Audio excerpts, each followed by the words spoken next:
Hare Krishna. Hare Krishna. So I'm very happy to be here amongst all of you, and I think it would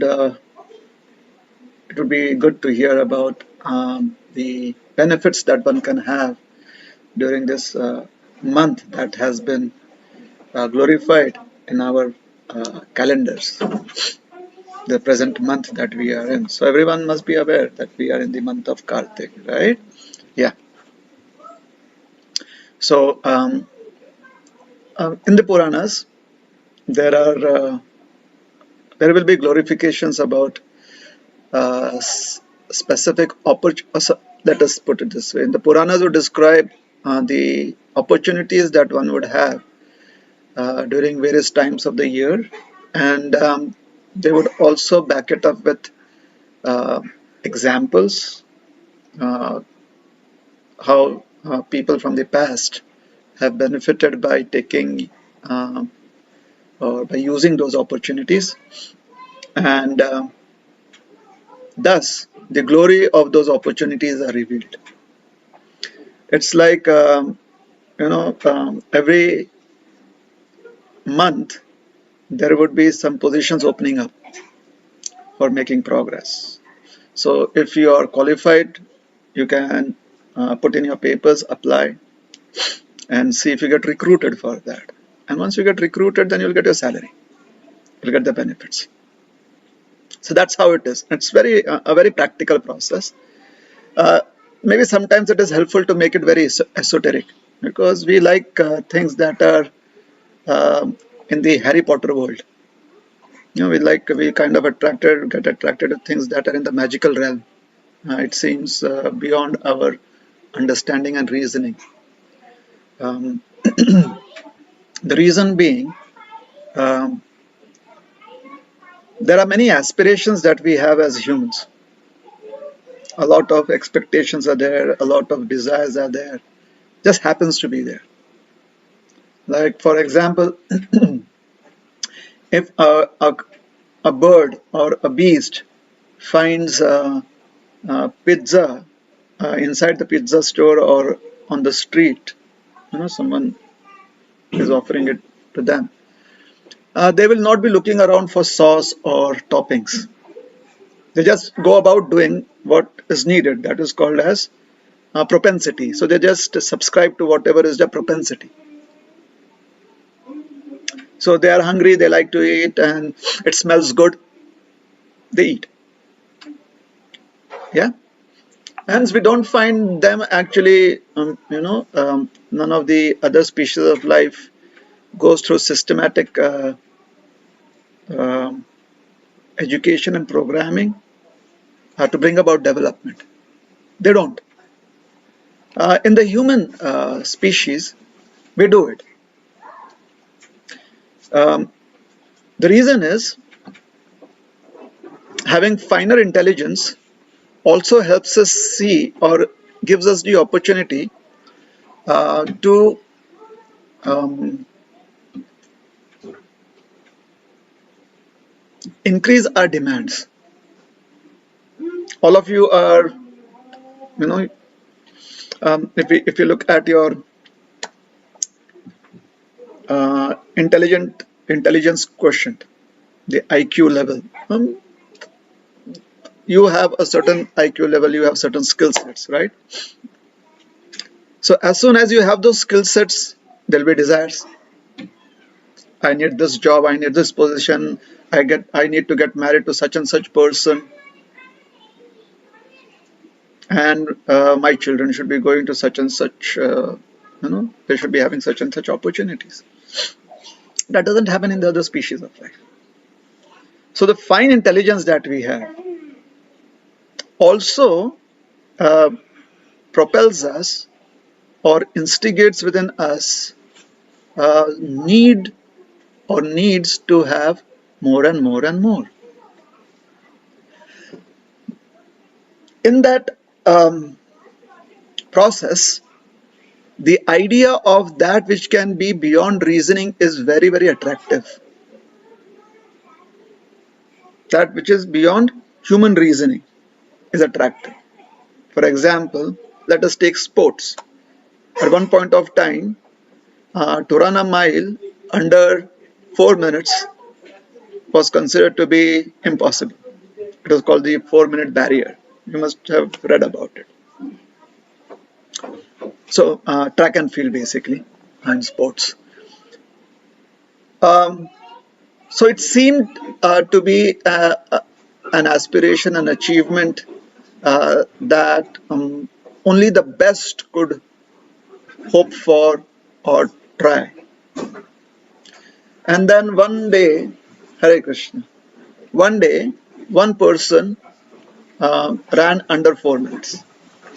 And I think within 6 months or a year, there are another 3 or 4 people who did that. Similarly, in the 100-meter sprint, the 100-meter dash at the Olympics, the under 10 second barrier was there. And then somebody did it, and now almost everyone wants to do it. Yes? So the idea that something can be unachievable, something is very, it's beyond our reasoning abilities right now, would be great to have, is always there with the human intellect. So they will look out for the tallest mountains to climb. They'll want to dive the deepest into the oceans. Previously, they would want to go into the forest to get all the forest minerals. Now they want to go into the earth to get whatever they can. Yeah. Previously, they would try to get oil from by cold press from the seeds, oil seeds. Then there was some idea of fossil fuel like kerosene, like that. Now they are trying to extract oil, like in Canada, they want to do it, to extract oil from a mixture of sand and oil, like that. There's that mixture there, so they want to do it. So the human intellect wants, or the SpaceX trials, trying to establish a colony on Mars. Just as 3 centuries ago, somebody got 800 people or maybe some hundreds of people onto the Mayflower and brought them over here across the Atlantic. They got them over here. And then after that, then it is history, how the Europeans, they came here and they spread. So anyways, the point is, the intelligence being a little more developed or having the facility to develop more makes humans want to have more. In India, there was this slogan, "Ye dil mange more." Yeah, so we can use that in either ways. There are those who they use it for positive reinforcement, and there are others who are critical of it. So anyways, so the idea is more, to have more. In India, at one point of time, when the Indian team was playing in Australia, cricket team, Indian cricket team, so there we had a wicket keeper come batsman, and when he went to Australia, the commentator called him Kiran Moore, because that is how his name was spelled. So they're like, oh, that's a strange name, Moore. So it was More. So amongst humans, there were a certain class of people that try to understand if the human intellect can do something more than what it is applied to, generally applied to. They wanted to discover that, understand that. So in the days of the past, they were called as munis and yogis and rishis in the days of the past. Today, we think, most of us, we think of rishis and munis, it seems that basically they always live in the forest, or they are always cut off from mainstream society. typically, because whenever we have anything based on our ancient histories, the Mahabharata or the Ramayana, then that is where the Rishi Muni comes from. It's as if somebody sends them, WhatsApps them there that, hey, can you come out of the forest and meet us here in the king's palace? So then they come walking with that danda like that. That's the idea. The Brahma Danda that they have, that is the idea. But basically, this class of people were those who researched into the human intellect and also into the ability that the human intellect can contribute towards evolution. So there is one evolution that takes place based on your environment. You could call it natural selection or whatever else, adaptation, etc., etc., etc. Every century comes up with a new theory like that. And there is another evolution. The evolution is in terms of qualities of compassion, qualities of empathy, those abilities. The most instances of or let us say historical references of compassion being glorified are fleeting moments.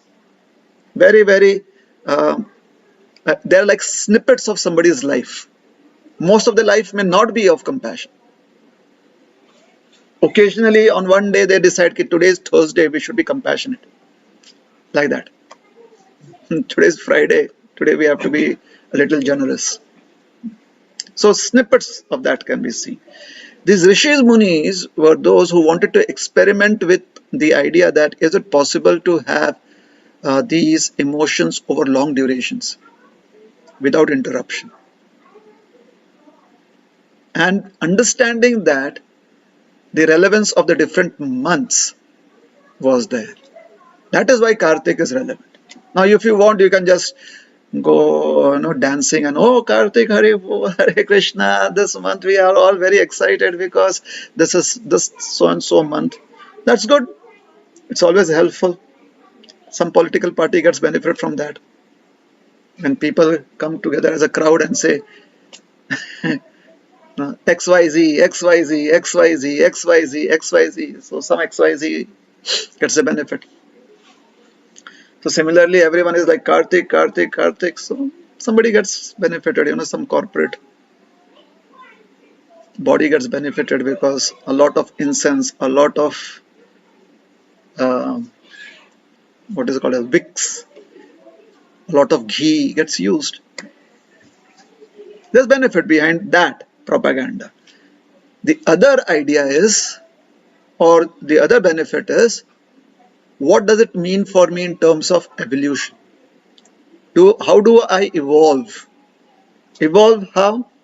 So the Rishi Munis tell us, in terms of empathy, in terms of compassion, in terms of generosity, in terms of truthfulness, as for being clean in body and mind.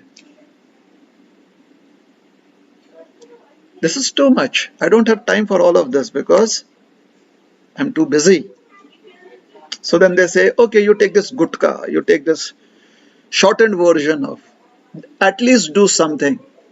So then they will tell you, if you do it for 7 days regularly or for the entire 30 days, if you can give up doing this particular activity, or if you can stop cutting your hair, cutting your nails, etc., etc., etc. The idea is you empathize with some object. There has to be some empathy, some connect. Right? Otherwise, the only time we think about our hair is when we want to look good. Is it right or wrong? Yes. So then you go to Tirupati in India and then they tell you can shave off your hair. Why? Because your God wants it. That is how they tell you. And most of the people think like that. Correct? Well, that is a simple way of telling someone that today is Diwali bumper, some concession, sales going on, some concession there. Because people come, they spend money. Otherwise, if they have money, they may not spend it for these things, they may spend it for other purposes which may not be beneficial for them, or it may not be beneficial for the corporates, whichever way. Yes. So therefore, they give you the version that at least when you go there, you can shave off your head. What does it lead to? For the next 1 month, you won't be concerned about how good you look, because you won't be looking good. Not the way people think that you look good. So now you can empathize with those who do not look so pretty in their life, so handsome in their life, because you also are like that. So Kartik, or any month, or any vrata, or any upvas, whatever is the austerity, has to be done with the intent of evolution. How do we want to evolve? Plus, there is some discipline involved. Why? Why is discipline involved? Because without discipline, there won't be good intent. Can there be good intent? One may have some intention, but if there is no discipline, can one work on that intent? Typically, no. Generally, no. There may be exceptions. Therefore, at the beginning of Kartik's, Ram Kumar Prabhu may introduce you, because if you come to his discussion group, then he may say, so month of Kartik is starting, so tomorrow onwards we are going to do offer lamp to the deity every day, and we are going to sing this Damodarlila, and if one offers the lamp to the deity, then that piety will be multiplied 10,000 times, and everyone subscribes to it, which is good, because when you have some sale going on, you buy a product that helps you, so this will help you. Can we go beyond that? The Rishi Munis want us to do that. The ancient seers, the teachers, they want us to do that. They want us to understand what it means to have this facility as a human being. These are the inherent qualities of the soul. The soul naturally is having empathy. The soul naturally has or feels happy being generous, being the part and parcel of God. Since God is so generous, just look around us. This person does not claim any tax from us for all that is being offered. Gives it for free. Is not even concerned whether we acknowledge, give our acknowledgement or not. So that generosity, coming from the absolute truth, is our inherent nature too. Yes, being able to understand that is our constitutional position. It means that is what will make us be stable in life. So in the month of Kartik, there are so many events that are there which helps us be a little more disciplined in our practices, in our spiritual practices, in our practices of spiritual evolution. And by those practices, slowly we understand how we can relate to others who may not be as benefited or who may not have as many benefits as we have. Many a times people think that becoming spiritual is being selfish because we only think of ourselves. They do not understand what is spirituality because maybe they have not really tried to decipher what the scriptures say. Sometimes people say that if everyone gets moksha, then who will be in this world? It's like saying that if everyone gets liberated from jail, then what will happen to the jail? If everyone becomes healthy, then how will the hospitals run? So anyways, so this month of Kartik, which is according to the calendar, it is the in India, because most of the almanac is from India. So according to the Indian subcontinent, this is when one is entering into the winter months. The autumn has just finished and the winter months are coming. So in between autumn and winter, there is room for festivity. Why is that? Most of us, you'll agree, we subsist on food grains, right? Do we? Can we do without food grains? What do you think? Can we do without food grains? Are you sure? Why not? Exactly. We can do without food grains, isn't it? Yeah? How is that?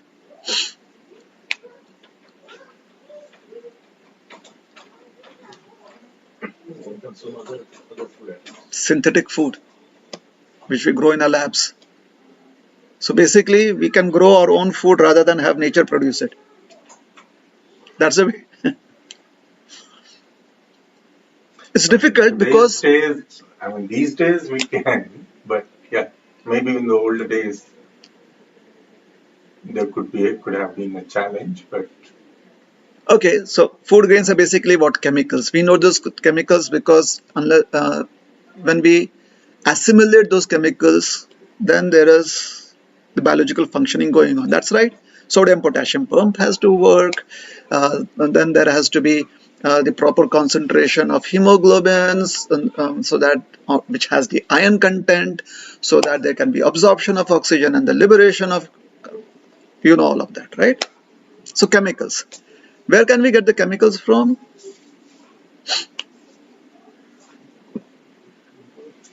nature. There are no better factories than plants, which is the truth. What can we do? So ultimately, can we do without food grains? No, we cannot. We may try to genetically modify things, but can we do without them? No, because they are the best factories to produce the chemicals that we need to assimilate within us. Can we start eating each other to us? It's very difficult to assimilate that. It's difficult. It's not easy. I'm not saying that it's not possible. We can definitely eat flesh. It's possible. Assimilation is not as easy as it is with the assimilation of chemicals gotten produced by the plants. So we cannot do without it. Hence, between autumn and winter comes the harvest season. And people are happy that now they have the harvest. Just as when we get happy going to the takeout places, because there you get things to take away. Don't you get happy? I got my cappuccino, I got my sandwich. We are happy. So similarly, in the community that understands or that is agrarian based community, harvest is very important. And harvests happen during the autumn season. The autumn season is suitable for harvest. You can ask why. Well, we can do it in our labs, but nature does it for free. Nature does it for free. During the rains, we get that which helps the plants grow, and in the autumn, it fructifies, so we get the harvest. Then in the winter again, because of condensation in a different form now, that helps certain plants grow, and again in the spring, we have the harvest. Therefore, you will find, according to the Indian calendar, these particular months will be very, very auspicious. So it will be Kartik in North India and Margashirsha in South India. It coincides with the harvest season and the sowing season.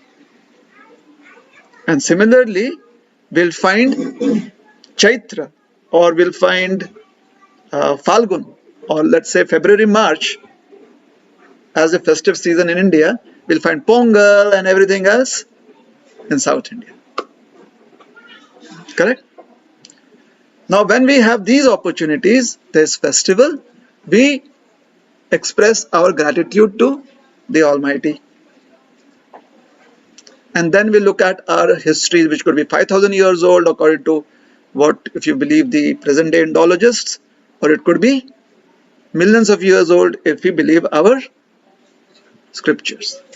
We look into history and we find that various people have experimented with their spiritual evolution during these times, and we get their stories. So we'll hear of some villager, some brahmana, some lady doing a particular vrata during some austerities during this month, because it is a month of festivity. There's time between the growing season and the sowing season. So that is when people do a lot of austerities. So that is one thing. Hence, in the month of Kartik, austerities have been considered to be very important because one has the opportunity to do it. One has enough harvest at home. Yes. Sowing season hasn't started. Marriages can be conducted. One can have various invites to various programs, like let us do some saptah, kirtan, and offer gratitude to the Supreme Lord. Now those traditions have been passed down through generation and generation, and now they have become traditions.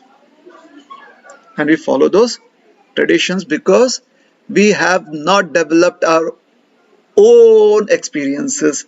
We have not contributed to those stories as a generation of people for quite some time. We haven't done that. None of us has gone to the Himalayas and done tapasya on one foot for so many. Somebody in the past did it. A lot of people in the past did it. So we don't have any stories to contribute. Hence we look at those stories and we follow in their footsteps. So what else in the month of Kartik? So any austerity in any month will be that which enhances your health, which allows you to detox and rejuvenate. So in the month of Kartik, most of the people, if you see, what are they trying to give up? Eating oily and fried food, eating sweets. There is a reason for that. This is going to be the winter season is just starting. So from the Ayurveda point of view, health point of view, detoxification is necessary to prepare the body for the winter season. If we don't do that, we have come through the rainy season and now we are entering the winter. So the body has to be prepared for it. For example, when you go out for a walk nowadays in the evening, you have to go prepared. You take your jacket, you take your coat. Do that, right? And if you happen to forget it and you're too lazy to come back home, there are greater chances that you may have a running nose the next day. You'll have a runny nose, right? So similarly, people of the past, they understood how seasonal changes can affect one's health. What is the first thing that anyone advises you if your health is not good? What are the restrictions that come if your health is not good? And in any form of, let us say, pathies. Don't eat oily foods. Anything that is difficult to digest. Milk products, oil products, difficult to digest. What is easy to digest? Plant-based fruits. So what austerities are people going to do? Eat fruits. See how it makes sense now? They say, okay, during this month, we should practice vegetarianism. The animals are happy because at least for 1 month they are they don't have to be fearful. So they are also happy. They also offer That thanks to the Supreme Lord. This month of Kartik is the most auspicious for us too. Now, if it is auspicious for them, it is auspicious for us. Obviously, now it becomes a Shubha Avsar and a month of auspiciousness. Yes? Why a ghee lamp? Well, in today's times, because we have electricity, we may not understand how important it is to have a lamp lighted in the evenings when the sun is going to the southern hemisphere. The nights get intensely dark and your work schedule does not change as much. So when you come back, you need heat, you need light for the months of winter, which have longer nights, darker nights, and more cold. So if the entire village is lighting lamps, what is going to happen? Right. It is much more easier as a habitat to live. Yeah. So there is let us say, a practical application of this too. Plus, in the previous ages, uh, people wouldn't travel as much at night. But if someone is caught in between two destinations, the month of Kartik being extremely dark and the sun setting easily earlier, it helps them find a way, plus keeps the creepy crawlies away. And then we find stories of somebody who did austerity. Someone offered a lamp to the Lord during this time, and there was much benefit from there too. So we offer lamps to the Lord. Now for us as Vaishnavas, those who are followers of ISKCON, we also have the history of Krishna as a little boy being tied up by Mother Yashoda. It happened during this particular time of the year, about 5,000 years ago. So his mother tried to tie him up with a rope to a wooden mortar because he was being very naughty. Krishna likes to be naughty. I mean, he's the only person who gets to be naughty. Everyone who is followed are told to be very strict in life. They're like, okay, you have to be very particular, you have to be sober, you have to be studious, you have to be righteous, and Krishna, he can have all the fun. And the reason is, Krishna is having all the fun because that is what we are supposed to have. Unfortunately, we are in the detention room. We are in detention. Therefore, we can just look out of the window and see him have all the fun. Whereas we are told to do our homework.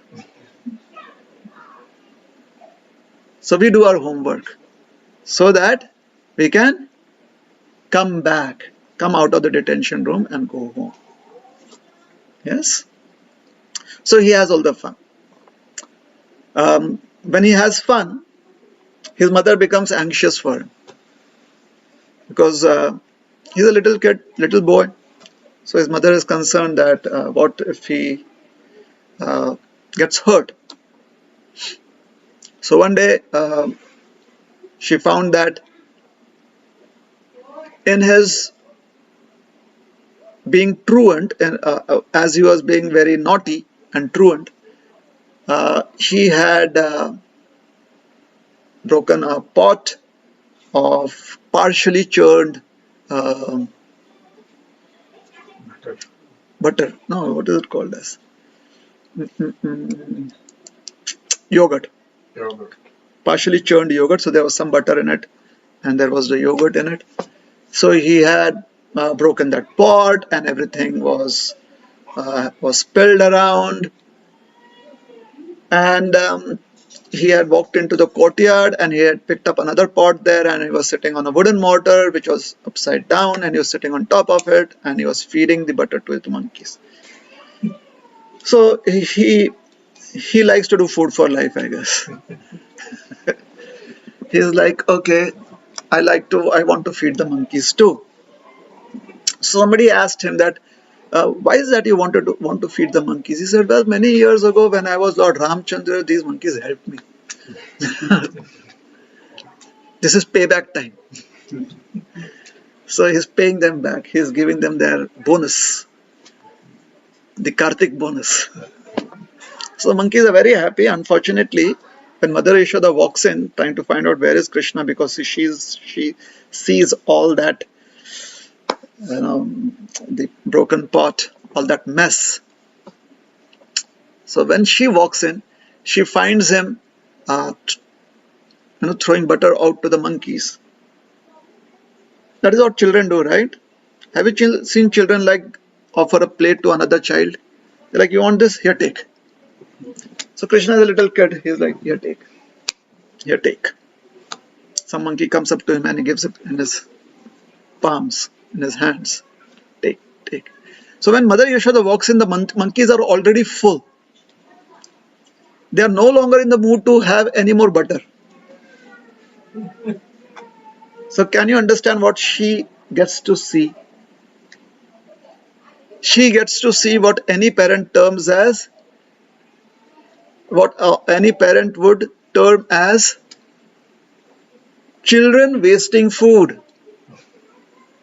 She is like, first he breaks the pot, creates a mess there, walks out into the courtyard, and now he's wasting butter. So later on Krishna asked the monkeys, why were you doing that? The monkeys are all quiet.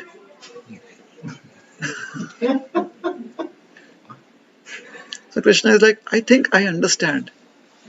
Mother Yashoda's butter is not as good. Therefore you don't want to eat it. So later on, when Mother Yashoda asked him that why, he says, your butter, even monkeys don't want to eat it. What about me?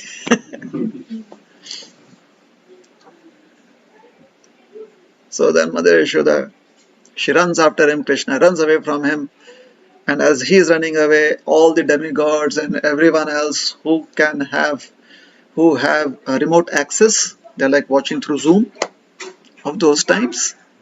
They all gather together to watch this happening, and they're like, oh my God, how is it possible? How can Mother Yashoda catch the very source of the universe?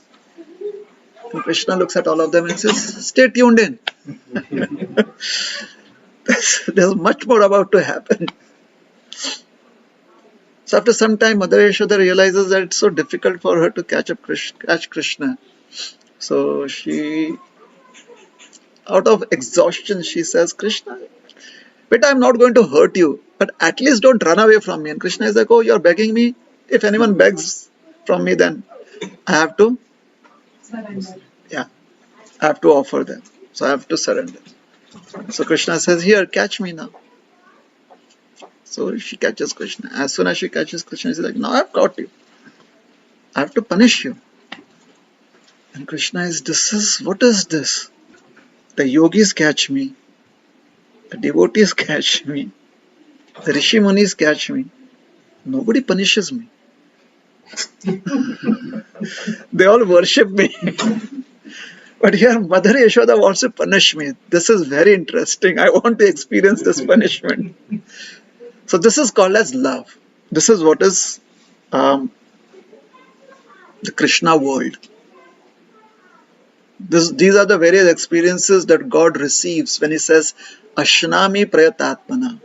In the Bhagavad Gita it says, Patram Pushpam Phalam Toyam Yo me bhaktya prayachati Tadam bhakti uparitam ashnami prayatatmana. Ashnan means hunger. Krishna says, I become hungry for what they have offered me. It's as if Krishna never had hunger. Somebody gives him some offering. Krishna is like, yeah, every day everyone gives me chappan bhog. He tells his servants, keep this aside, someday I'll see what to do with it.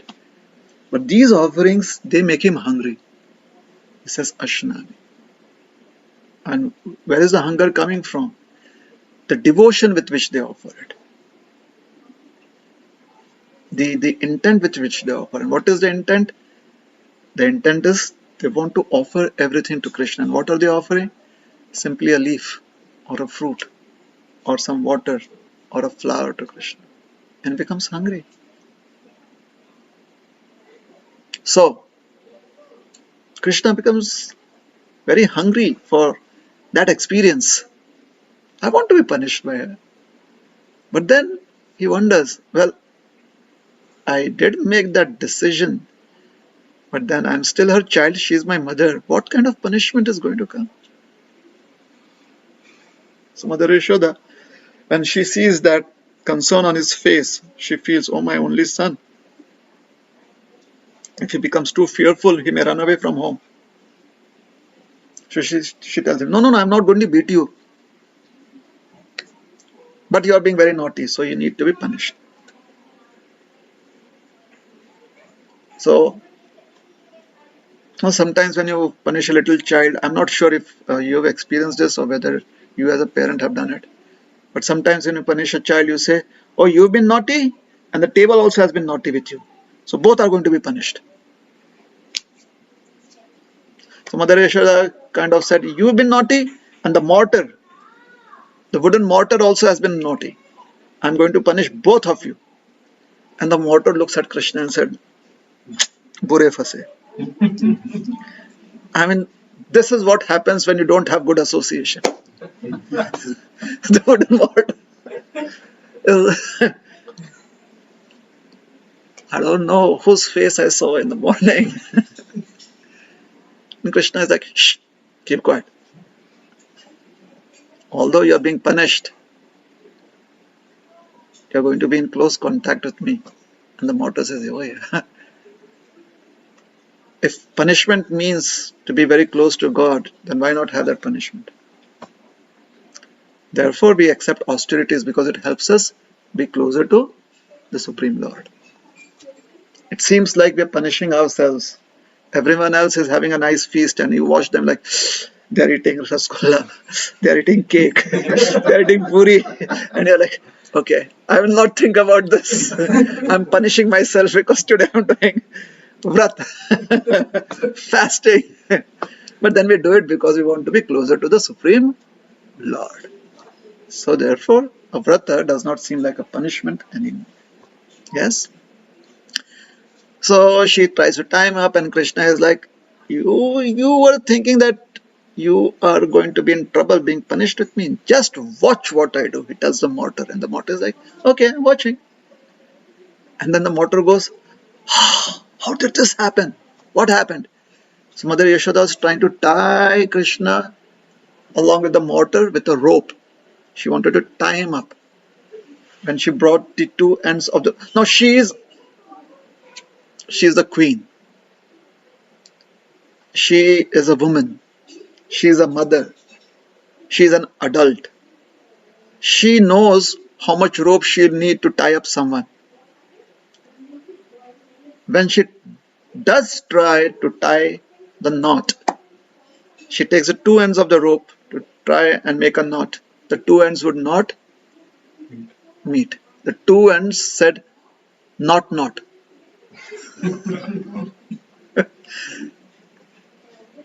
That was really a poor joke, sorry. That was so much in bad taste. N-O-T, K-N-O-T, not. No, we don't agree on this. You want to tie him up? He is the person who is the rope, who is the thread holding everything together. He is a sutra. And we are like manies. We are all held together by him. And you think we are going to agree to do that to him, tie him up? So the rope wouldn't agree. Mother Yashoda is wondering what happened. I have to go back and do my calculus again. My calculations again. She says, I have a better solution. I'll get more rope. She gets another strand of rope. Another length of rope. She ties up the two ropes together. And then she puts it around Krishna's waist, around the mortar. And now she has enough to tie a knot, right? Because now there are two lengths of rope. When she tries to get the two ends together again, not. And according to what is described in the Srimad Bhagavatam, she got more ropes and every time the two ends would not meet together. And it is explained that they would always be 2 fingers short. 2 fingers short. So the two ends would come together till here and they would be 2 fingers short. Always. So the mortar, he said, knock, knock, Krishna. Krishna said, who's there? Mortar. What is it? Why 2 fingers short? Every time. Krishna says, you don't understand. He says, no. He says, wait for the next episode. So we are stopping this right now. Wait for the next episode. So the next episode is going to take place in the next minute. So now Mother Yashoda, when she sees that this is not happening, she kind of gives up and she looks at her son like, is there something wrong with him or something wrong with me? Am I too weird or is he too weird? Sometimes when we feel that the Supreme Lord is too weird, that is when we really surrender. Isn't it? Every day we go and do puja. We do arati. But the day we know that he's really weird, in the sense that today I need him, then that weirdness creates a stronger bond. That is when we realize that he is not normal here, that it is not that we are doing some, we are giving him, we are benefiting him in any way by offering this. So on those days we realize that him being there is benefiting us. Because we can approach the Lord and we can say, Dhanam Dehi, Putram Dehi, Jobam Dehi, Health Dehi, Mana Shanti Dehi. We can do that on those days. The other days we are like, Aaj diya nahi dikhaya to kya unko jarurat hai? Today if you have not offered a lamp, well anyways, he is a Supreme Lord. There is nothing lacking for him. Yeah. So, when Mother Yashoda realized that she couldn't do this, she kind of takes a step back. And then she says, Krishna, if you are a little different from every other child, then why don't you let me tie you up? Because then I can go back to working without being anxious about you. That is a thought she has in mind. And Krishna is like, I can read thoughts. I have a thought gun, just as there are thermal guns that can read out temperature. So Krishna has a thought gun. He can read out thoughts. So Krishna says, I can read your thoughts. So you're concerned about my safety. So all right, I agree to be tied by you. So as soon as Krishna agrees, the 2 ends of the rope are like, now since he has agreed, so we will do the job. So they come together and a knot is tied. So the mortar goes, knock, knock. Krishna says, what now? He says, you said you're going to tell me something. What is the mystery? Why 2 fingers too short? Krishna said, well, the first finger represents Mother Yashoda's attempts. And the second finger represents my permission. So only when there is a union of these two, our efforts and the Supreme Lord's blessings, do we get results of our activities, or desired results of our activities. Since he was tied up, what part of his body did Mother Yashoda tie him up with? With the rope. Which part of the body? The stomach. The stomach in Sanskrit is called as Udara. Udara. Alright? And a rope is also called in Sanskrit as Dama. So Dama ties up the Udara. There is Sandhi of the two. So Dama plus Udara, because of the Sandhi or the laws of joining two words, it becomes Damodara. Damodara means one whose stomach was tied up with a rope. And since then, Krishna has become famous as Lord Damodar, and this event happened during the month of Kartik. Hence, the month of Kartik is also celebrated as the month of Damodar. And in the month of Kartik, offering of lamps to the Supreme Lord is considered very auspicious. Hence, we offer lamps every day to the Supreme Lord Damodar. And one great saint wrote praises in Lord Damodar's of Lord Damodar's qualities, and those praises or those glorifications, the compilation was called as Damodarashtakam. So we sing Damodarashtakam also. All right. So that is in very brief, a very limited attempt at the wonderful descriptions of the month of Kartik that are there in the scriptures. So we'll stop here. Any clarifications? Any questions? Yes, please. So you said like with Mother Yasoda was trying to guide Krishna, right? Always two finger was left, shorted. So first you said Mother Yasoda's attempt, and second one is a Krishna's permission or acceptance. So but there Mother Yasoda was trying, right? She was trying to attempt. First she was attempting, but Krishna's mercy was not there. So it should become only one fingerless.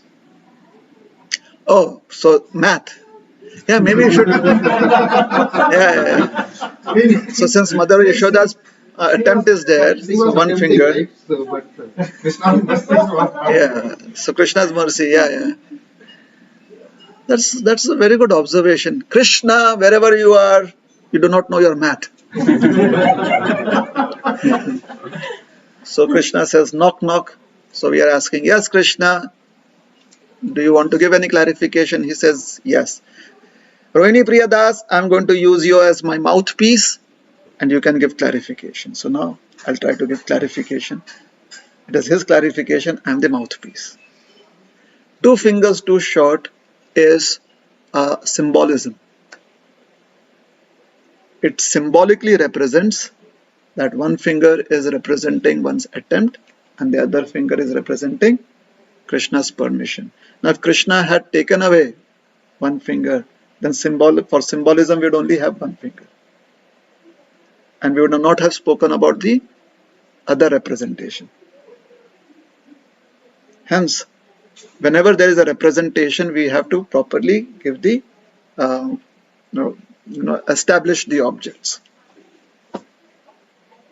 So the two fingers have been established to represent these two philosophical points. Is that helpful? Otherwise, just imagine if that had not been there, or if two fingers and suddenly only one finger after some time.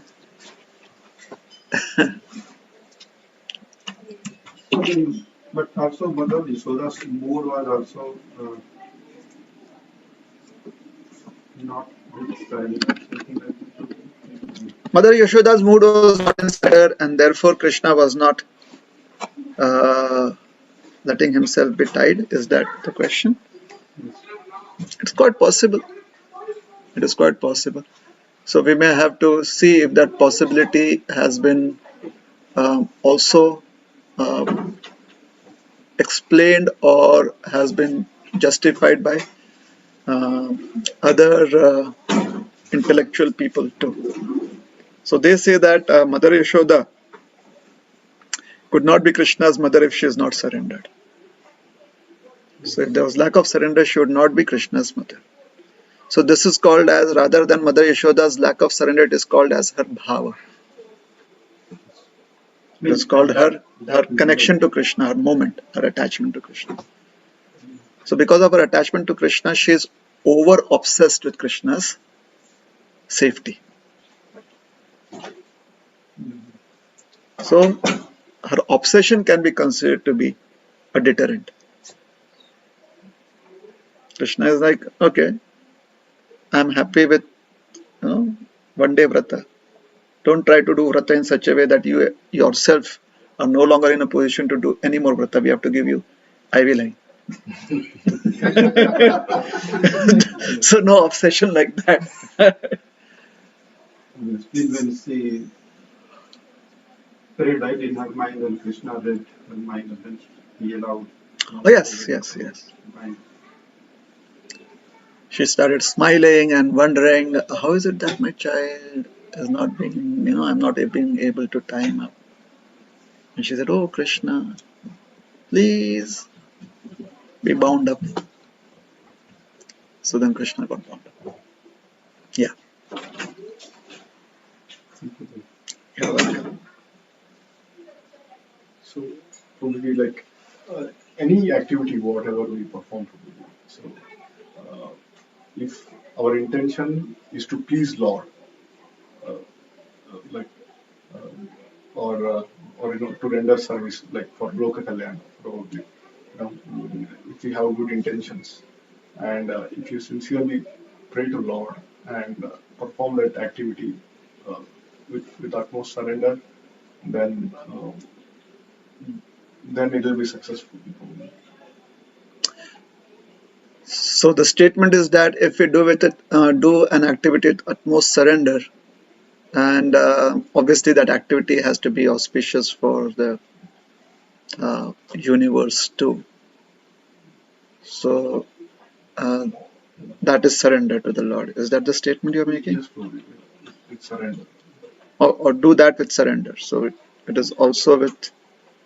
Yeah, we do that with surrendering. So if we do with the intent is of, or let us say our mood is that we are surrendered to the Lord, and we are doing the activity for the pleasure of the Lord,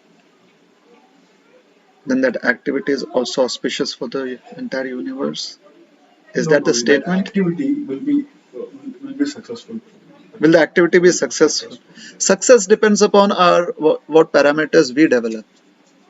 Are we looking at success from the parameters of how Krishna sees his perspective or our perspective? Let's say painting this wall properly with putting a ladder against it and climbing up the ladder and using a paintbrush and doing it perfectly is success. What if it is the wrong wall? So who decides which wall? Right? So when can we decide which activity is? For example, Krishna told Lord Ramachandra, he asked all the monkeys to build bridges. They built it. Coming back, Vibhishan said, my dear Lord, this could be a problem for us. So with his bow, he destroyed it, broke it into 3 pieces. Did the monkeys think that, hey, we did it once, let us do it again? It pleased the Lord, So doing it again may have been not necessary. So what is success now? When not only is the intent there and the mood there, it also whether it is required or not. And to know whether it can be required, whether it is required or not, whether it is essential or not, 2 things could be important. First, knowing very in complete detail who the Lord is and how does the Lord communicate. And secondly, understanding in depth what does surrender unto the Lord mean? How do I understand that relationship? What is the reciprocation? So one is the position of Bhagwan and the other is the position of the Jiva or the living entity. And how does the transaction happen? Is that And okay? there comes my next question, possibly. Uh, uh, Surrender, what we are saying, how we are comparing the surrender word in bhakti, and how it is different with love. Bhakti with love and bhakti with surrender. How they are different. And is both needed? I mean, both of them are both needed, or uh, somebody says like some of the devotees of like Mata Kali and like Ramakrishna Paramahansa was there. He used to feed what we call jutha to Mata Kali, and because it was his love, he used to feed that in that way, and she accepted that as a supreme bhakt. So, how love and surrender in bhakti we can compare? Okay, so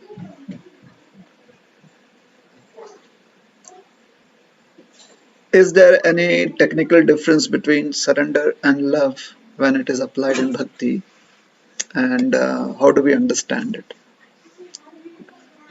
You have the example of Sri Ramakrishna Paramans offering to Mother Kali.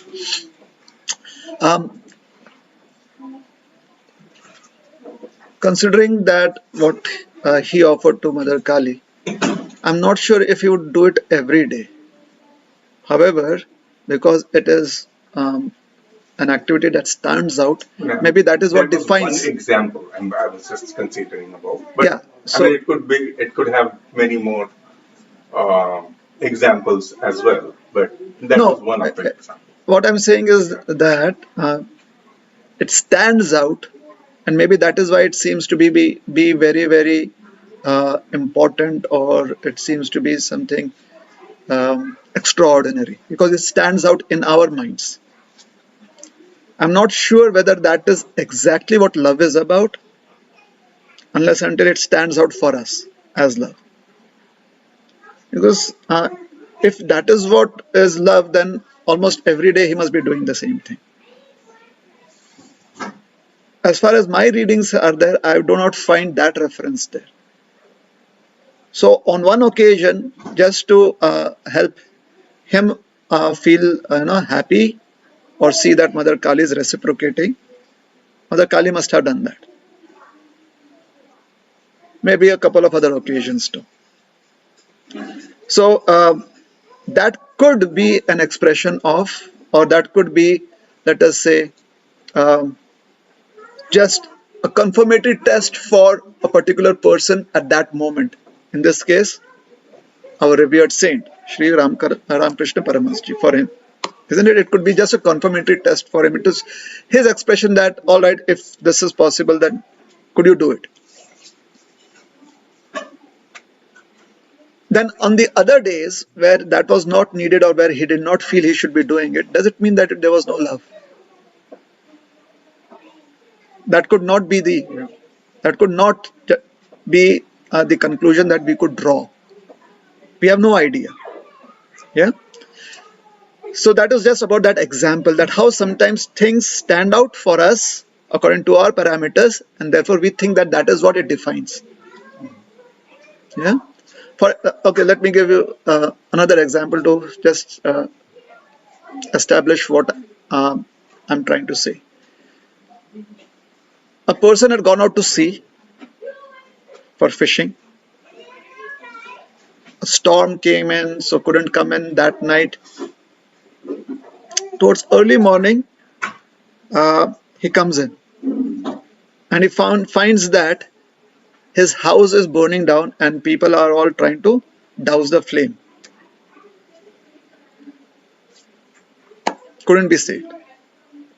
So they all expressed their condolences to him. They expressed their, and they tell him that we are sorry that your house got burned down. He says, actually, I feel bad that my house burned down, but it is a house that saved me. This from out at sea, because due to the storm, I'd lost my way.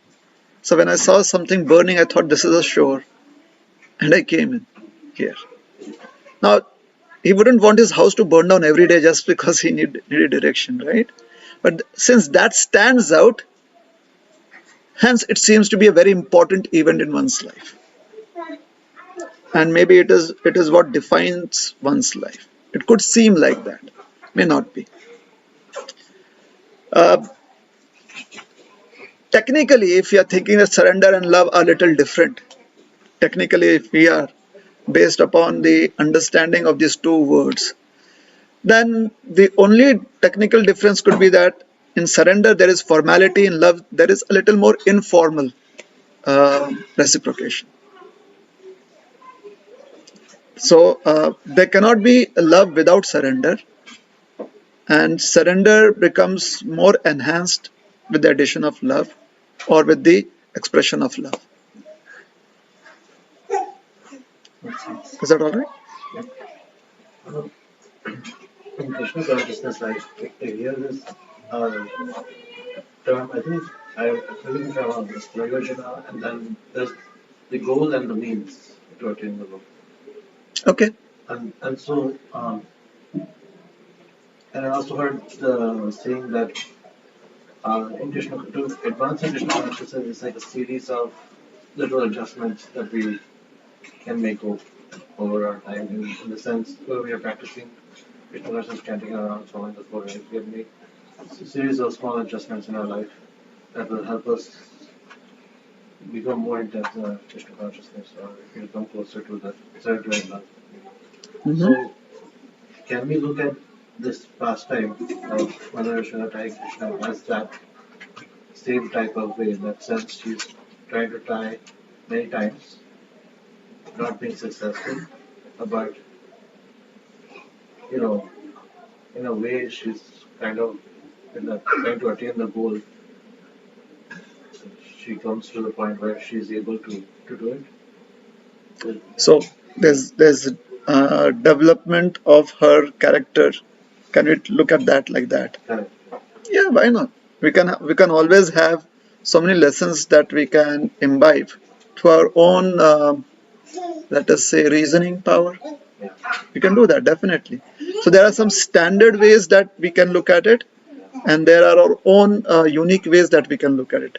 The only thing is that we should try to see that the unique ways conform with most of the standard ways that any activity of the Lord is looked at. Correct. We can have our own unique ways to uh, map out the route to our house. Correct. That is possible. Yeah. However, it should not be. It should try and follow some standard format. Yeah. We cannot map out through somebody's house, like open their front door and walk through their house through the back door, because that is how we map out the route to our house. We cannot do that. So certain standard formats have to be accepted. Is that okay? Yeah. Yeah. Another thing is, when we say there are various steps or levels of advancement, we are referring to what is called as practicing Krishna consciousness as a student. Once one becomes, let us say, once one graduates in Krishna consciousness, still one practices Krishna consciousness. These levels may not be there, because one has graduated in Krishna consciousness. However, graduating in Krishna consciousness does not mean that we have reached the end of the journey.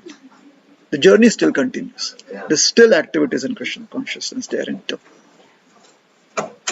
So as a practitioner, which is called as a sadhaka, we have these levels, and then as a siddha, we have Krishna consciousness too. Yeah. That is true. Then the best thing is whatever we achieve in Krishna consciousness, whatever activities we do in Krishna consciousness, we carry over. Yeah. Yes. Yes. That is true. It is never lost. The credits are always there. Whatever credits we receive, they always are there in our eternal spiritual account. Anything else? It's 9 o'clock almost. It's about Amrit. Who's Amrit? Whatever. Okay. Amrit means whatever is called as nectar or elixir or something. Okay. So in what to understand the word of Amrit, when they talk as Amrit, right? When they did some of them. Uh-huh. So usually who are things when they are Amrit, they will not die. So they have to on the demigod side, they drive that. But they are not Amrit. Hmm. They have to die also. True.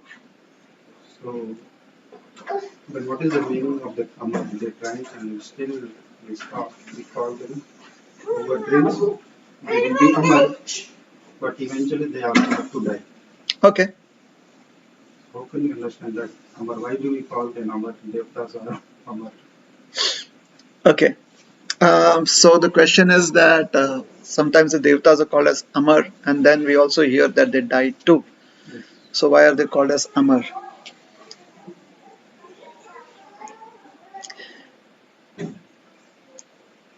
There is a small country whose GDP is not as much. I mean, it's negligible. Let us say negligible. Um, Still, they have in their country the richest people. Now, the richest person there may be a poor person in the richest country or countries whose GDP is very high. However, they're still called richest people in their country. So, whenever the Devatas are called as Amar, it is in reference to something else. It is in reference to what we call as the Martya Loka, or this planet where there is death, very directly observed and seen. The end of the Devatas is not directly seen, they just disappear. Hence, they are called as Amar because, let us say, here we have, we can record deaths. There is no recording of death. They just fall down from the heavenly planets and come to wherever they have to take birth. So that is why that place is called as Amarlok. This is called as Martyalok.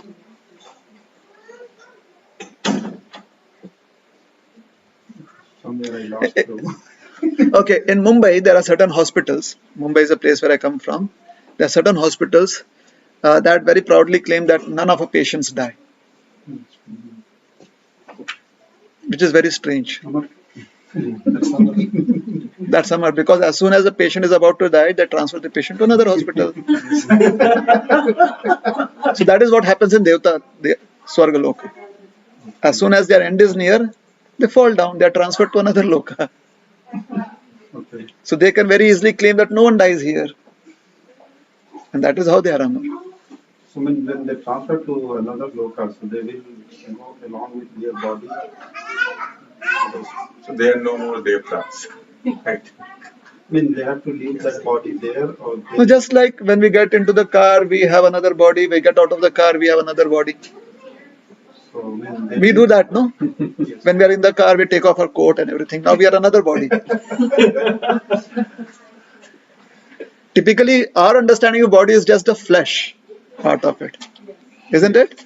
However, body is anything that is a covering, isn't that? Yes. A sharir or a deha is just a covering. So when you put on coats and jackets, somebody from somewhere else will say, "Hey, you." He wouldn't say, "Hey, you and your shirt." So what they say, hey, you, they don't represent the coat, right? They represent the body. I mean, they will not say, okay, oh, you, I saw that you, on that day you had another coat. Now Uh-huh. you have another coat. Yeah. So when I lose 40 pounds, they're still going to say, "Here you minus 40 pounds." They're not going to say, no. But 40 pounds are lost, no. Yes. So my body is different. It is minus 40 pounds now. Yeah. Maybe. You understand? What is the reference points that we are taking? That is very important. Yes. If the reference points is, oh, I consider the body to be unchangeable, then I think my body is this body always. But if the reference point is that my body changes every day, my red blood cells change, my hair cells change, my nails change. In fact, right now in the morning I've eaten something and that has passed in the body, out of the body. Body has changed. There's so many ways the body is not the same every single moment, but somehow we are under the illusion that it is the same body. Yes. Because our reference points are different. We are frozen somewhere in time with, we are going to consider this as it is like gravity is the same everywhere. That is what we teach the or they used to teach, I guess, the people in secondary school in India, secondary class. Yeah, what was it? G is, 9.8 9.8 meters per meters. second. isn't it? And then after some time, when you go to some special quiz competitions, that is where you read. At the poles, it is 9.7 something. At the equator, it is 9.8 something. It's a little different, right? On an average, it teaches that. So on an average, these are the reference point that my body is like, okay, this is the body, but my coat is different and my, right? However, the body changes. And that is why I said, when I get into the car, a body is different than when I get out of the car. It depends upon what is the season outside the car. That is what I put on myself. So when I put on more muscles, it is still the same body I consider. When I lose fat, I consider myself to be the same body. But body is different. What has not changed is my identification as the body. Yes? So when the Devatas, they leave the planet, then that which was, when they leave the Swargaloka, then that which was the overcoat, the shirt, that gets left behind. Because now they are going into another place. So what is needed for that place, that is what they'll take, or that is what they're given. For example, I want to go into space, although I cannot go with this body, right? I have to put on all the spacesuit and always live in those spacesuits. Still, I can go to some place where it's now the atmosphere is controlled. But whenever I step out of that atmosphere, out of the space shuttle, I have to be all suited up. So now the entire thing is my body. Any puncture to that is going to affect me, can cause, it can be detrimental to me. Any puncture to that spacesuit, any damage to that spacesuit. Whereas in other conditions, any damage to the spacesuit here would not affect me in any way. True? So now there the body has expanded into the spacesuit also. Because the damage to the spacesuit is detrimental to me in that space. So now the points of reference have changed there. Is that okay? Yes. All right. We'll stop.